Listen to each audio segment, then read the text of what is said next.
ሰላም ውድ ቤተሰቦቻችን እንዴት አላችሁ? ከአጅሩ ጋር መልካም ቆይታ ይሁንላችሁ። የሀገር ውስጥና ዓለም አቀፍ መረጃዎችን እንደሚከተለው አቅርብላችኋለሁ።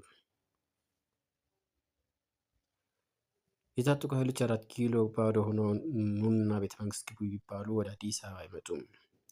መከላከያ ከፍተኛ መኮንን የነበሩትና በአሁኑ ወቅት በኬንያ የኢትዮጵያ አምባሳደር የሆኑት ጀነራል አምባሳደር ባጫ ደበሌ ቢቢሲ ኒውስ አማሪክ ጋር ያደረጉት ሰፊ ቃለ መጠይቅ በቅርብ ቀን እንደሚለቀቅ የተገለጸ ሲሆን ቢቢሲ ከቃለ መጠይቁ አጠር አድርጎ ያወጣው አነስተኛ የቪዲዮ ምስል ቀጣዩን አቅጣጫ ጠቋሚ በመሆኑ በድጋሚ የብዙዎችን ትኩረት ስቧል። በዚህ አጭር መግለጫቸው በሀገሪቱ በተለያዩ አካባቢዎች እየተካሄዱ ያሉ የታጠቁ ግጭቶች ከመጨራረስ ውጭ ምንም አይነት ትርጉም ያለው ፖለቲካዊ ለውጥ ሊያመጡ እንደማይችሉ ያስገነዘቡት ጀነራል አምባሳደሩ የትጥቅ ትግል የሚያካሂዱ አካላትን አቅም አስመልክተው ሲናገሩ 4 ኪሎ ክፍት ሆኖ ኑና ግቡ ቢባሉም እንኳ ፋኖም ሆነ ኦላ ጃልመሮ አይመጡም፣ መጥተውም የሚያደርጉት ነገር የለም ሲሉ ገልጸዋል። አክለውም እንደነ ዘመነ ካሴ ያሉ የውጊያ መሪዎች ወጥተው 4 ኪሎ የመግባትና ሀገር የመምራት አቅም የላቸውም ሲሉ ተናግረዋል። በመጨረሻም በጦርነት ውስጥ አሸናፊና ተሸናፊ የሚባል ነገር እንደሌለ የጠቆሙት ጀነራል አምባሳደሩ የታጠቁ ኃይሎች ገንዘብ ከፈለጉ ከመንግስት ይውሰዱና ህዝቡን ይተውት ሲሉ ተናግረዋል። ይህ ካልሆነ ግን የትግሉ መጨረሻ የህዝብና የሀገር መጨራረስ ብቻ ሆኖ እንደሚቀርና ማንኛውም ወገን የፖለቲካ ማትረፊያ እንደማያገኝበት አጽንኦት ሰጥተው ተናግረዋል።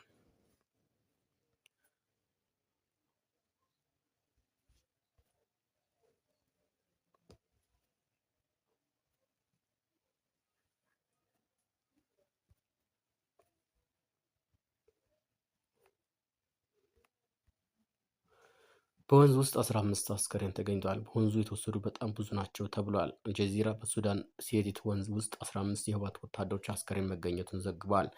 የሱዳን የህክምና ባለሙያዎችን ለአልጀዚራ እንደገለጹት በሸረሪና ጦርነት ከሞቱ የህወሓት ተዋጊዎች ውስጥ 15ቱ የሴቲት ወንዝ አስከሬናቸው ሱዳን ወስዶት ተገኝቷል።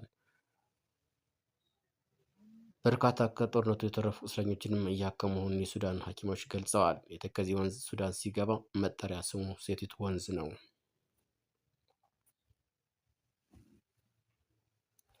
የክላሽ ውጊያ ዘመን እያበቃ ነው። ጥናት በዘመናዊው ዓለም የጦርነት መልክና ባህሪ ሙሉ በሙሉ በመቀየሩ ምክንያት ባህላዊው የፊት ለፊት ውጊያ ታሪክ እየሆነ መጥቷል። ቀደም ሲል በነበሩት 10 ዓመታት የታጠቁ ቡድኖች ክላሽንኮቭ ተሸክሞ በደፈጣ ውጊያ ወይም በሰው ኃይል ብዛት መንግስታትን ለመገልበጥ የሚያደርጉትን ጥረት በዘመናዊ የቴክኖሎጂ ዘመን ሙሉ በሙሉ ከንቱና ጊዜ ያለፈበት ስልት ሆኗል ነው የተባለው።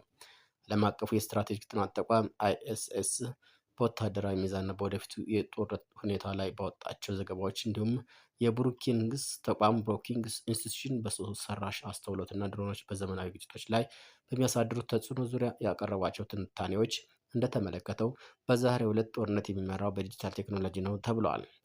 ርቀት የሚቆጣጠሩ ትናንሽ ድሮኖች እና በከፍተኛ ትክክለኛነት የሚመቱ አልሞ ተኳሽ ሚሳኤሎች የታጣቂዎችን እንቅስቃሴ ከመሸሸጊያቸው ሳይወጡ በኪሎ ሜትሮች ርቀት ላይ ሆነው በሰከንዶች ውስጥ እንዲደመሰሱ ያደርጋሉ። በተጨማሪም በህዋ ላይ ባሉ ሳተላይቶች እና በምድር ባሉ ራዳሮች አማካኝነት የጠላትን እንቅስቃሴ 24 ሰዓት ሙሉ መከታተል የተለመደ ሆኗል ነው የተባለው። በጫካ በካምፕ ወይም በዋሻ ውስጥ መሸሸግ የቴክኖሎጂን የሙቀትና የእንቅስቃሴ መቆጣጠሪያ ማታለል አይቻልም ነው የተባለው። የመገናኛ ሬዲዮኖችን፣ ስልኮችና የጂፒኤስ ምልክቶችን በማጨናነቅ በመጥለፍ የታጠቁ ቡድኖች የመረጃ ልውውጥ መስመር በአይን ቅጽበት ማቋረጥም ተችሏል። በዘመናዊ የዓለም ሁኔታ ክላሽንኮቭ ተሸክሞ በደፈጣ ውጊያ ስልጣን መጨበጥ ማሰብ በፈረስ ፉክክር ወቅት የውጊያ ጀት አውሮፕላን ለመጋፈጥ እንደመሞከር ይቆጠራል ብሏል ጥናቱ።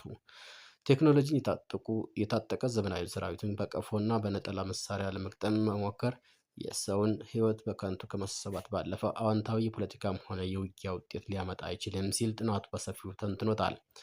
የስቶክሆልም ዓለም አቀፍ የሰላም ምርምር ተቋም ኤስፒአርአይ በዘመናዊ የጦር ቴክኖሎጂ እድገት ዙሪያ የሚያወጣቸው ጥናቶች እንደሚያመለክቱት የዛሬው ውጊያ የሚወሰነው በሰዎች ብዛት ሳይሆን በመረጃ፣ በሳይበር የበላይነትና በአየር ላይ በቅጽበት እርምጃ የመውሰድ አቅም ነው። ስለሆነም ፖለቲካዊ ጥያቄዎችና ልዩነቶች በሰላማዊ መንገድና በውይይት ከመፍታት ውጭ በነፍጥ ኃይል መንግስታትን መገልበጥ እሳቤ ከጊዜ አስተሳሰብ ጋር የሚጋጭና ውጤት አልባ መንገድ እንደሆነ ጥናቶች አመላክተዋል።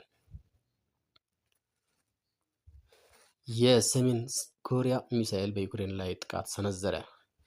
የሩሲያ ወታደራዊ ኃይሎች ከሰሜን ኮሪያ ያገኙትን አጭር ርቀት ተተኳሽ ባላስቲክ ሚሳኤል በዩክሬን ላይ እንደገና መተኮስ መጀመራቸውን የዩክሬን መከላከያ ባለስልጣናት አስታወቁ።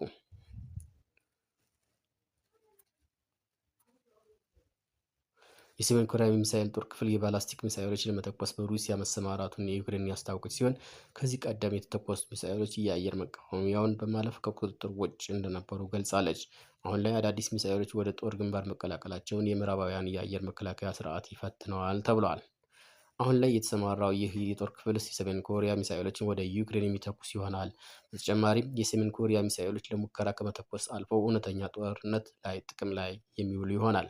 የዩክሬን የወታደራዊ መረጃ ኤጀንሲ ባለስልጣን አንድሬይ ቼርኒያክ ለሮይተርስ እንደገለጹት የዩክሬን ላይ የባላስቲክ ሚሳኤል ጥቃቶችን ለማሰንዘር ያለመ የሰሜን ኮሪያ የሚሳኤል ጦር ክፍል በምዕራብ ሩሲያ መሰማራት ጀምሯል። ሩሲያ አዳሩን 14 ሰዎችን የገደለ ጥቃት የፈጸመች ሲሆን የተተኮሱት ሚሳኤሎች ከቁጥጥር ውጭ እንደነበሩ ተዘግቧል። ነገር ግን ሚሳኤሎቹ የሰሜን ኮሪያ መሆናቸው አልተገለጸም። እንደ ባለስልጣናቱ መረጃ ከሆነ ሩሲያ በግምት 90 የሚጠጉ የሰሜን ኮሪያ ወታደራዊ አባላትን ያቀፈው የሚሳኤል ተኳሽ ክፍል በምዕራብ ሩሲያ ቮሮኔዥ ክልል በሚገኝ 112ኛ የሚሳኤል ብርጌድ ውስጥ ለማስፈር አቅዳለች። ክፍሉ እስከ 100 የሚደርሱ የባላስቲክ ሚሳኤሎች እና 6 ሚሳኤል ማስወንጨፊያዎችን ሊያጣጥቅ እንደሚችል የዩክሬን የመረጃ ምንጮች ጠቁመዋል። ከፒዮንግያንግ አዲስ የተላኩ 40 የሚጠጉ የኬኤን 23 እና ኬኤን 24 የተሰኙ የባላስቲክ ሚሳኤሎችን ከአስፈላጊ ባለሙያዎች ጋር ለሩሲያ የላከች ሲሆን የስምሪቱ ሙሉ አወቃቀር እና የጦር መሳሪያው መጠን በሚቀጥለው ወር እንደሚጠናቀቅ ተገልጸዋል። ሩሲያ ከዚህ ቀደም በዩክሬን መሰረተ ልማቶች እና የህዝብ መገልገያ ቦታዎች ላይ በርካታ የሰሜን ኮሪያ ሰራሽ ባላስቲክ ሚሳኤሎችን የተጠቀመች ሲሆን አዲሱ ስምሪት ግን የዩክሬን የአየር መከላከያ ስርዓት የበለጠ ፈተና ውስጥ ያስገባዋል ተብሎ ይታመናል። ከቅርብ ጊዜ ወዲህ በሩሲያ እና በሰሜን ኮሪያ መካከል ያለው ወታደራዊ ትብብር በከፍተኛ ደረጃ የጎለበተ ሲሆን ሰሜን ኮሪያ ለሩሲያ የሚሳኤል፣ የመድፍ ጥይቶች እና በሺዎች የሚቆጠሩ ወታደሮች ድጋፍ ስትሰጥ ቆይታለች። ውድ የአጅር ቤተሰቦች የዕለቱን የሀገር ውስጥና ዓለም አቀፍ መረጃዎችን በዚህ አጠናቀናል። ሰላም ዋሉ።